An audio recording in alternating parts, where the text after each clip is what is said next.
Okay, this is it. I'm here at Garoon Gate. Once we approach Grancel, we're gonna head on our course towards the point of no return. I think we're ready.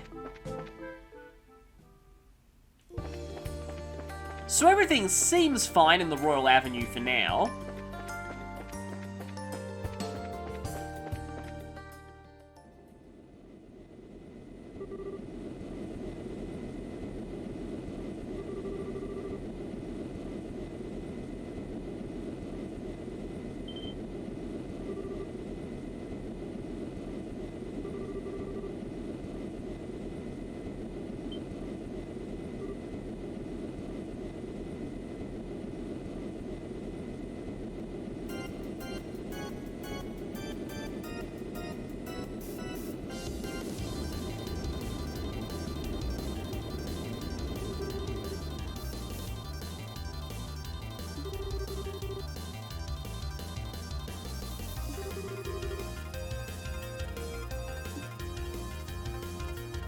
So, just as a proof of concept,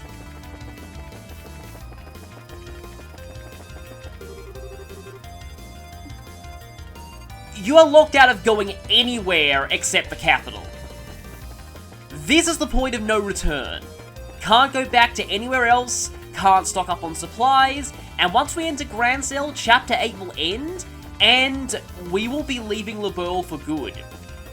So, make sure you keep a save file from before you approach Grancel.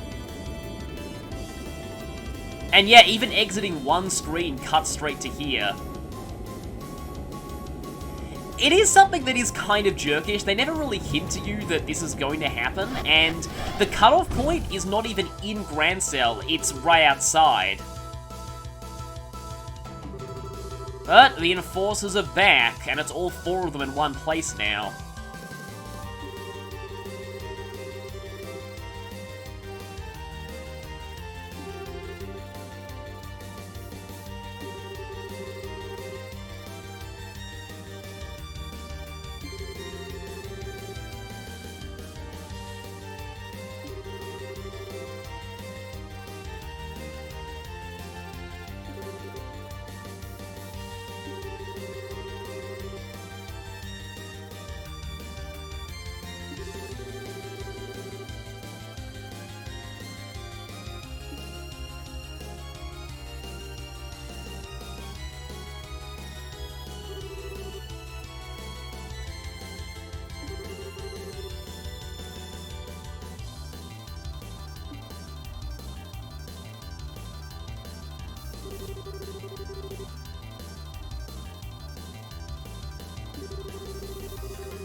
And, well, we were too late to stop all that.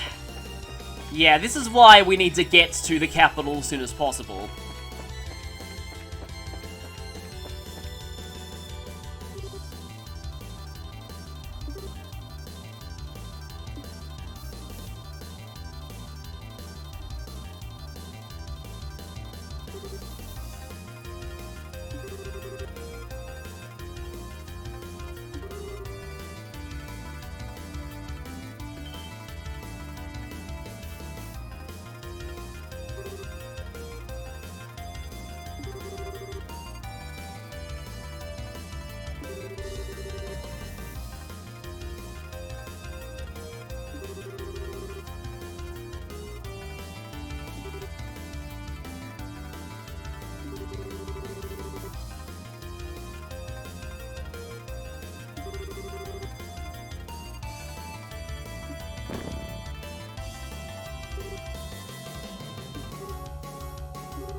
So, there's kind of a common joke that nobody ever really dies in the Trails games. I think it's heavily implied that most of those soldiers are actually dead. This is the part where, well, if it wasn't clear before, the enforcers are not messing around. Like, this is where their hateability levels get even higher.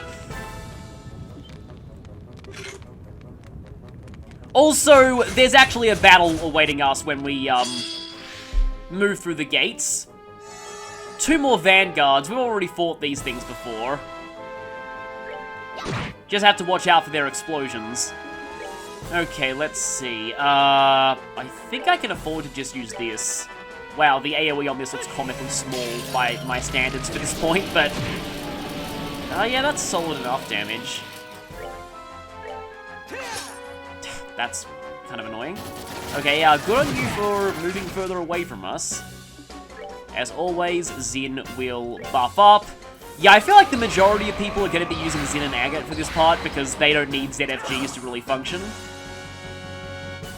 We've also got the final boss theme of FC playing here, which we did hear earlier on, but it's still a pretty cool song.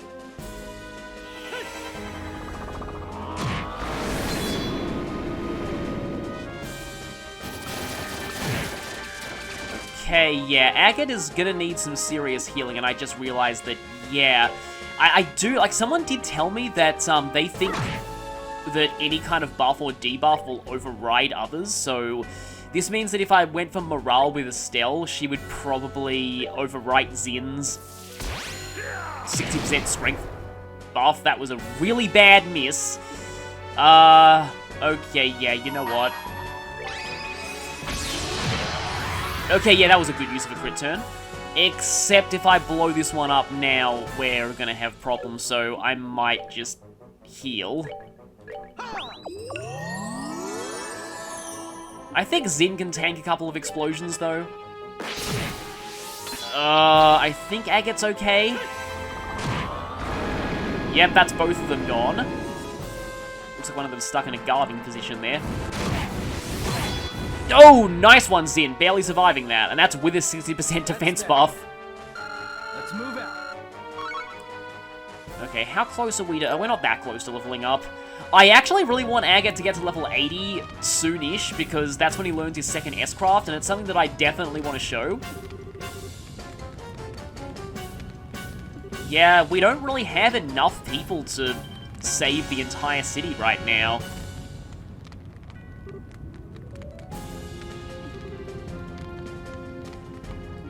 Well, I mean, real perfect time would have been before the city was set on fire, but,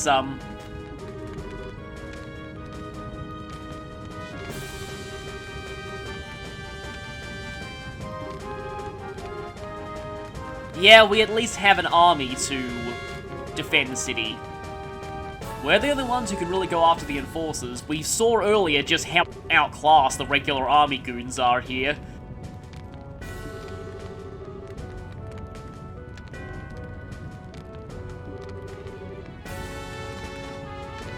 So when he says he's evacuated people in the streets of the guild house, that's important to remember because there's one thing that we need to do before heading to the castle. Oh, hey, nice one. It is kind of interesting to find out, which I said this earlier, but I guess I'll say it again from speedruns, that this game actually has more Zerum items than every other Trails game combined. They were pretty generous with them in this one. And there's the Fisherman's Guild.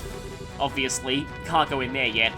Can't go in there. So basically, everywhere in Grancel is locked out to us, and there are still enemies roaming the streets if you want to get a little bit more experience, or Seepeth, or the like. But yeah, there's a lot of people in here, but the person that we're actually searching for is upstairs. Yeah, I believe he's on the... Good thing all the kids are safe. He's on this floor?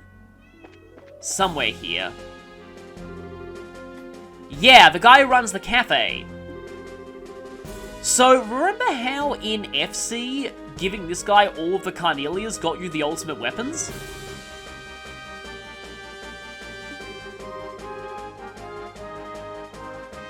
Yeah, anyone who thinks about reading a book in times like this...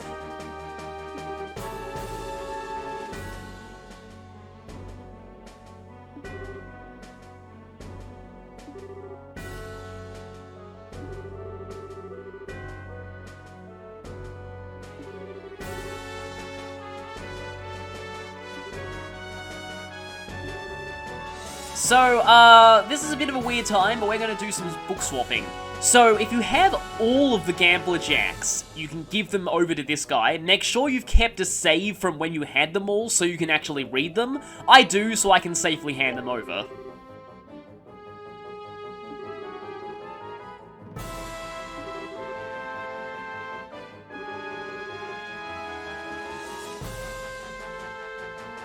Plus, canonically at this point, we're done reading those.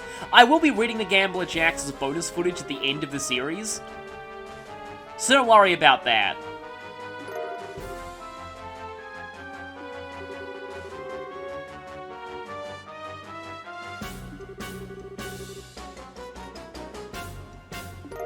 So we don't get any ultimate weapons directly, instead we get Zemurian ore. Now how the heck this guy had this stuff, I have no idea. Well, I guess he's going to explain it. Arteria, I've mentioned that, yeah, the holy city, this headquarters of the Septian Church.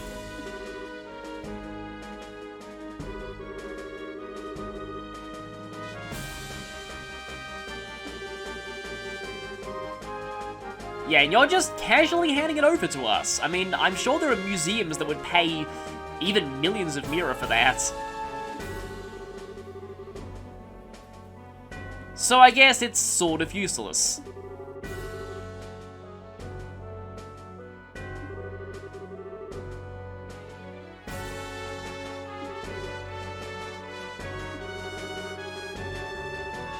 Oh, you say that now.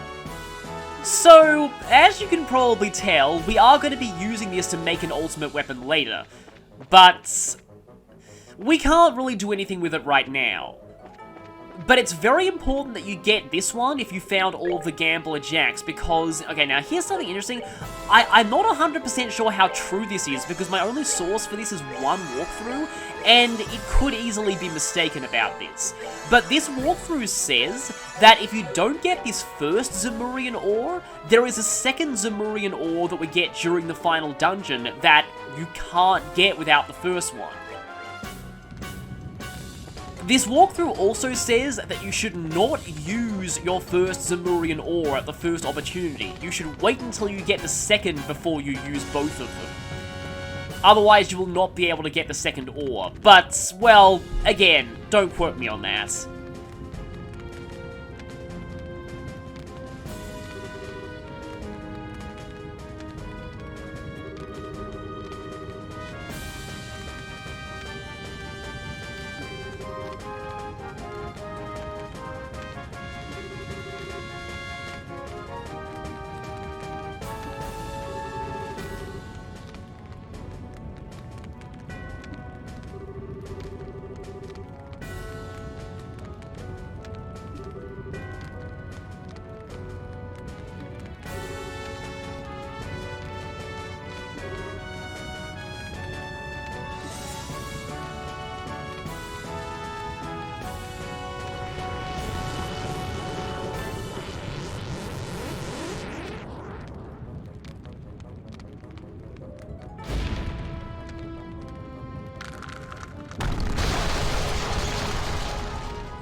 Yeah, Volta just quivering palmed that door.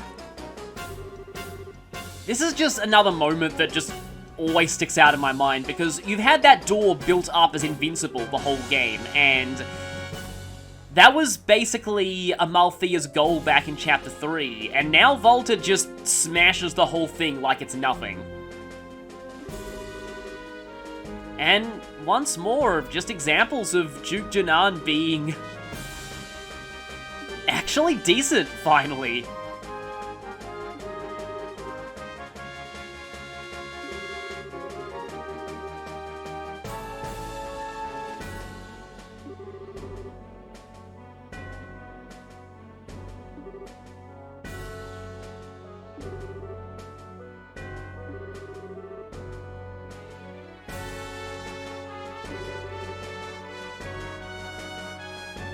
And that's another great showing of his development. I mean, you used to consider yourself the heir.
Yeah, well, Philip is awesome. Anyway, before we head up this bridge, you might want to save and make any preparations that you need and set your tactics. Yeah, we're about to have certain things happen. Yeah, I'll bring you two up to the front.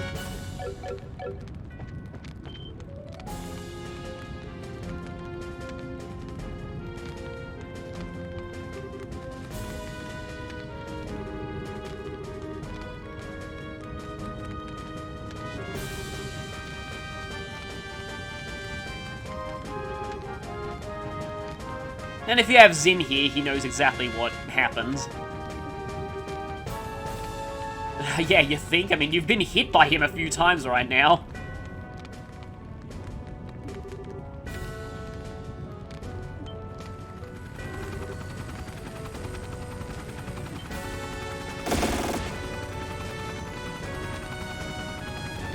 It's Revenge of the Pale Apaches. 3 of them this time.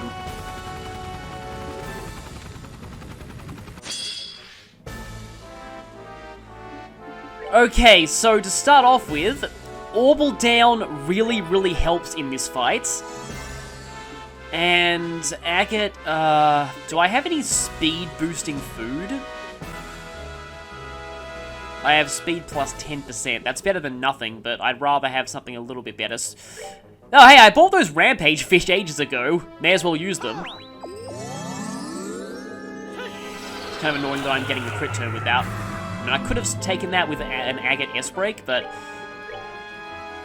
yeah, I'll buff Strength, and Zin will... buff his Strength again. And these things like to go for Break Cannon immediately. Flamethrower is still fairly weak. So yeah, this is why lowering their speed with Clock Down can be kind of... oh, thank you. You knocked Joshua out of the AoE for that. Unfortunately, they're all going next. But here's the thing. While you can't cancel this, you can still delay it. The problem is, if I delay with Agate here, he's going to be stuck taking all three of them. Yikes, these things are fast on hard mode. And you can't really clock down all three of them at once. Yeah, Estelle is kind of in serious trouble right now. This should get rid of the Vogels at least.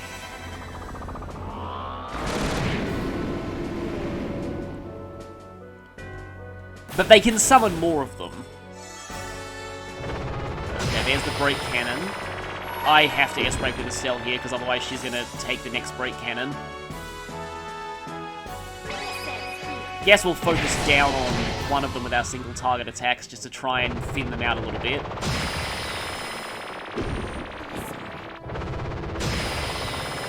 And yeah, that drops your defense, which is, as you can probably imagine, very, very dangerous.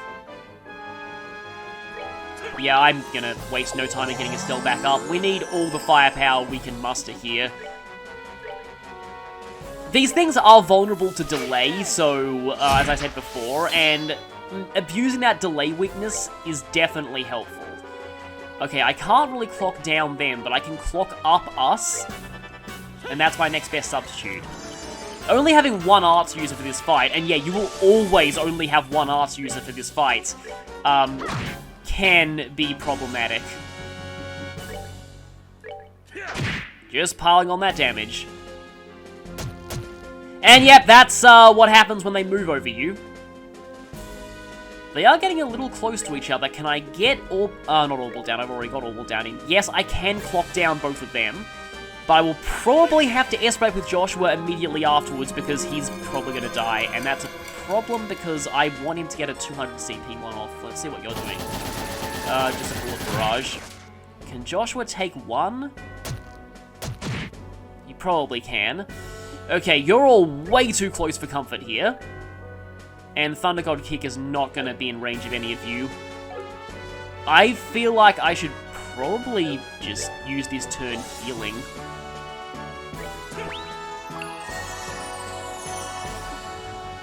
Yeah, Estelle, you're going to go ahead and tier all Balm. I think Joshua for now. And yeah, you're the one going next, so I'll Spiral Edge you. Get you out of the turn order. And I think I should keep using this Clock Up EX. Just to make absolutely sure that I'm keeping the speed advantage here. Of course, when they start exploding, that's when we have even more problems.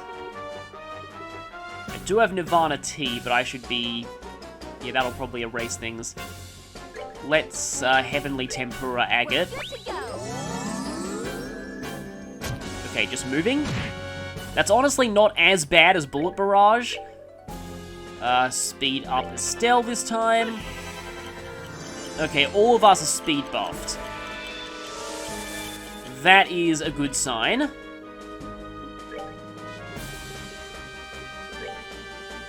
Oh hey, I can actually True Hard break both of you. Not that it really matters all that much.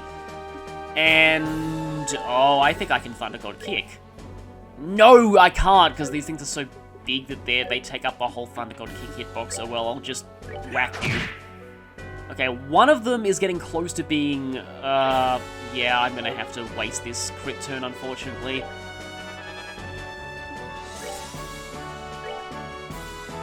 they're all going next. I kind of doubt that Spiral Edge is going to really help, so instead I'll just Luna Edge this one.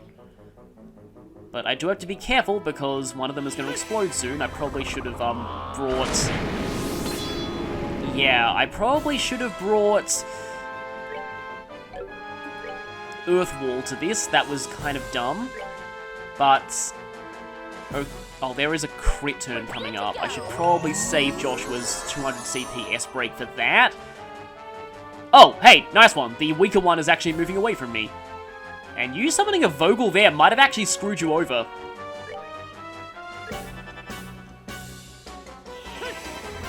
As much as I would like to get Thunder God Kick in on a crit turn, I don't think I can. Oh, but this is going to kill the other one in the Vogels. This will make Thunder God Kick not as strong. But, yeah, like I said, thank you so much for moving away before you exploded. That's a 10% strength turn. I am taking that. Don't want to take any risks here. This Bullet Barrage with 10% strength is going to hurt a lot. That got Joshua as well. I still kind of doubt you're in Thunder God Kick range. Yeah, still no Thunder God Kick.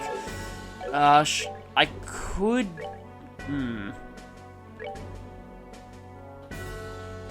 I could try and chain one of them.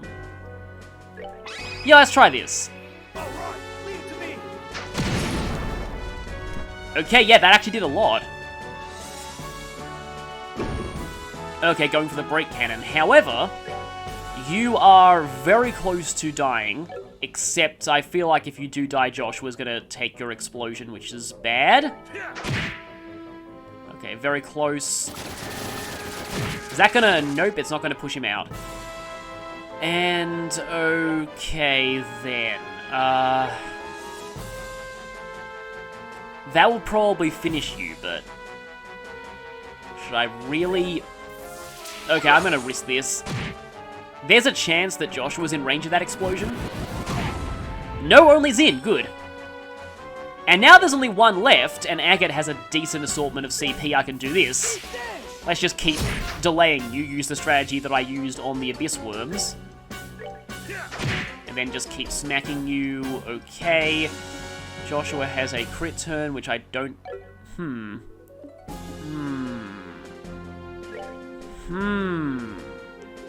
How many of those tomato sandwiches do I have? 18. We're good to go.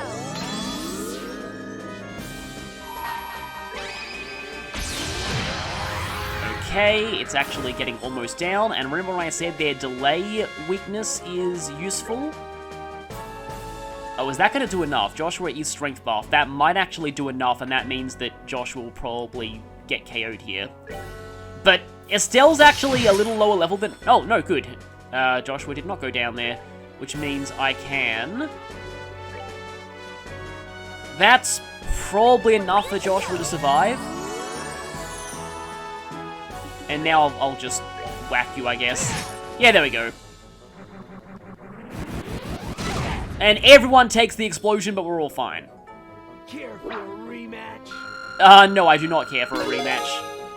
Oh, yes! Thank goodness Estelle was not KO'd when that fight ended. That is Estelle's final S-Break. Kind of weird that we're not learning that until now, for reasons. And as always, they explode twice.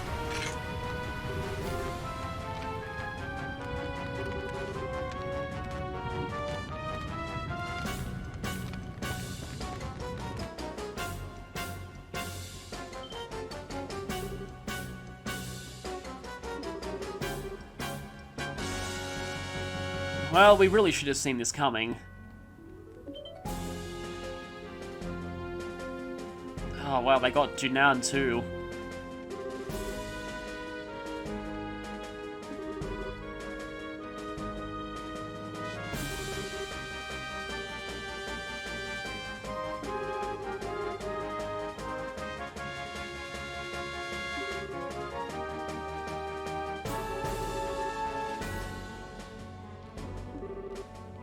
I mean, knowing him, he probably just fainted from the shock.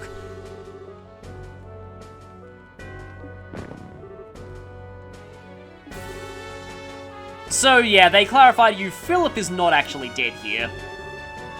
This does lead me to, I guess, a point that I wanted to talk about for a little bit, but I couldn't really. There are a lot of people out there who say, yeah, things about how some people feel like the stakes of these games are made a little bit lower by the fact that named characters very rarely die, and in part, I think the reason for this is because there are so many very, very well-developed characters in these games. There's an overly sarcastic Productions video about character deaths that says that, and it's actually kind of something that I didn't really think about a lot before, but killing off a character, barring things like resurrections and ghosts or things like that, instantly cuts off all narrative potential that they have. And that's part of why named characters are killed off for real so infrequently, and it's also part of why you can usually obviously tell who is going to die in a work, because it's usually a character whose narrative arc is pretty much ended, and who has no further potential. So the fact that people get killed off in Trails so rarely really goes to show that the writers think that so many of these characters, even the NPCs like Philip, do have further narrative potential.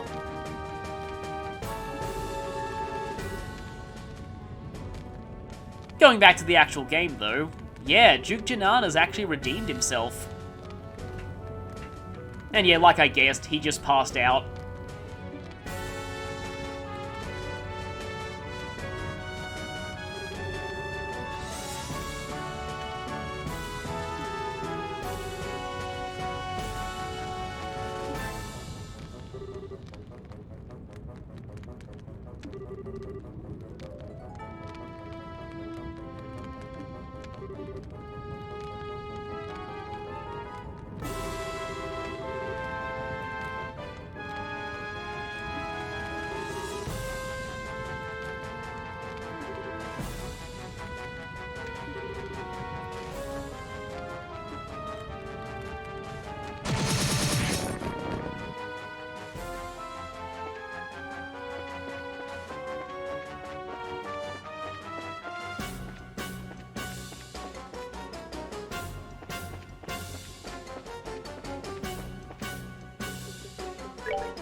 Now, looks like we were just a bit too late.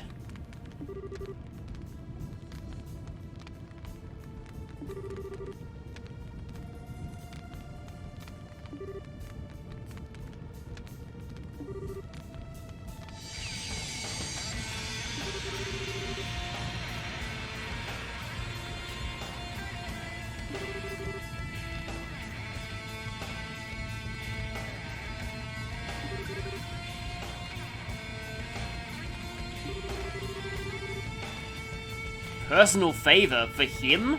That doesn't sound good.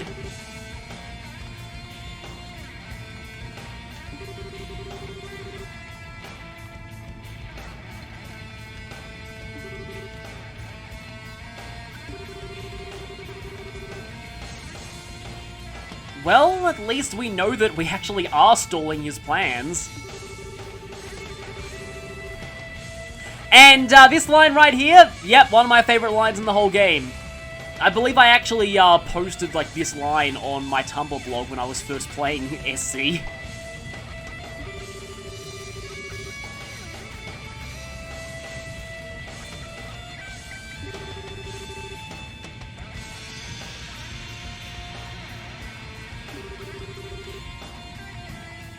Wow, yeah, that guy keeps giving us more and more reasons to completely smash his face in.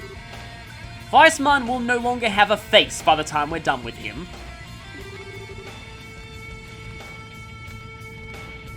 Yeah, are you really surprised at this point?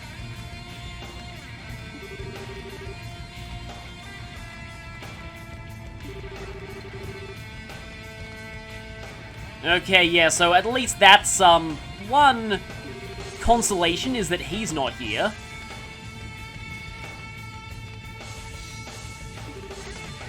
And all 4 of these enforcers agreed just because they were bored at the time.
Wait, what?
This is so amazing.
By the way, it's about to get even better.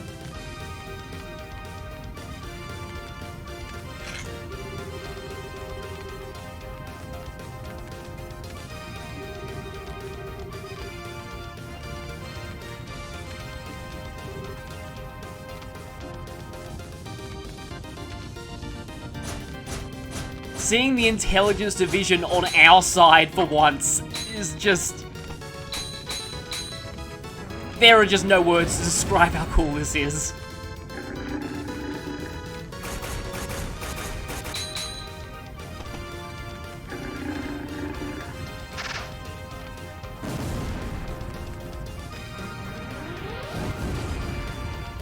And more exploding cougars.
Maybe they found a camera that operates on non-orbital power, or they have like a ZFG or something.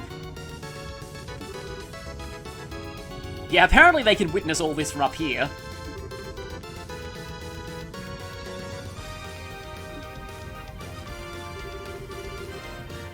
Well, I think it's safe to say that you've all lost your advantage.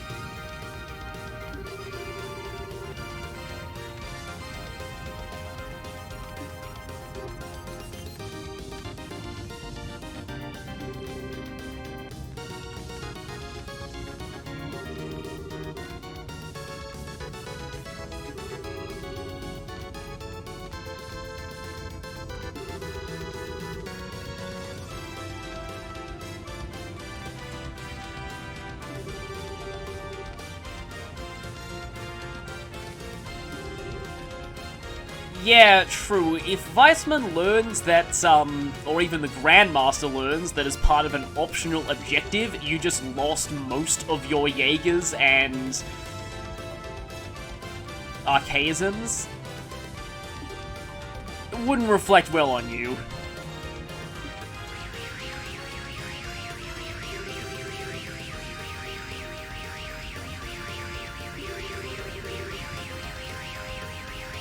Next trial, huh? Yes, our struggles aren't over yet.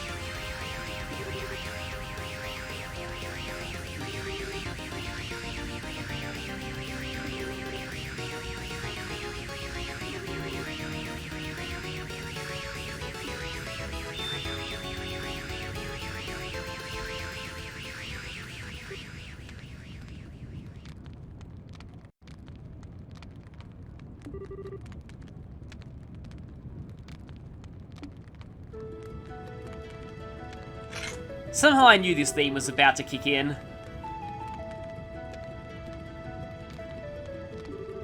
That was a huge blow to us, but it seems like we made it through in the end.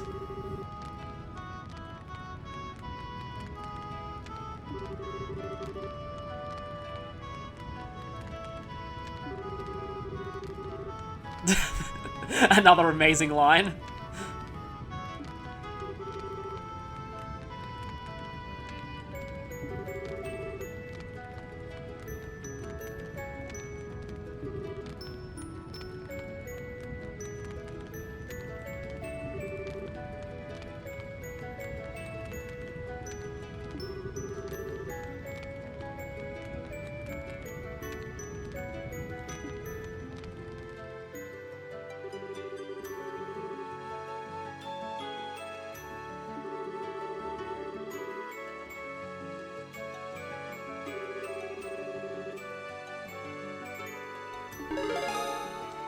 And for the danger in the capital, we have 382 BP, every job completed, the achievement for getting the highest possible bracer rank, and with that, I am proud to announce that this playthrough is officially non-canon.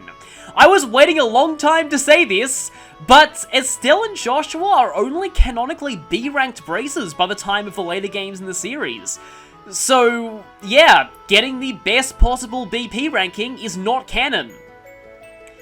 That's kind of weird, but yeah. So, we've repelled a full-scale invasion of Grancel. Colonel Richard in the Intelligence Division came back and actually started helping us this time. Chapter 8's not over, though. Next time, it's my favorite scene in the entire game! Oh, and we also get Aura Guard from reaching an A rank. That's a very good piece of armor.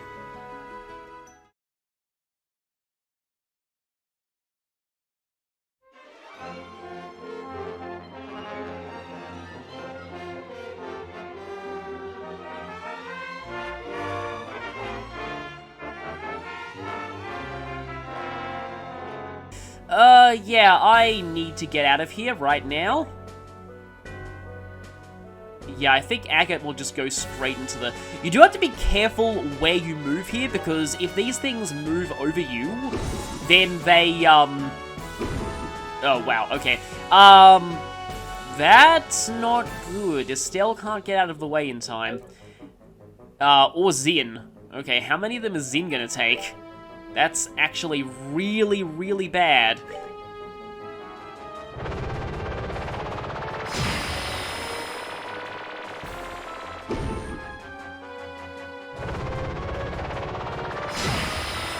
Oh, wow. Estelle, S-break now, just, because you're probably gonna go down any second.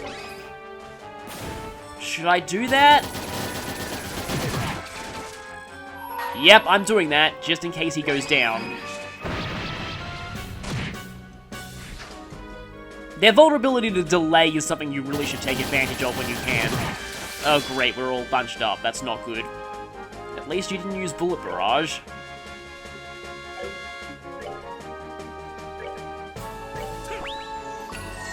Yeah, just being absolutely safe here. Ah, crap. Oh, Joshua's taking that whether I like it or not. It's either I lose Joshua to this or I lose Zin. There's really no other way about it.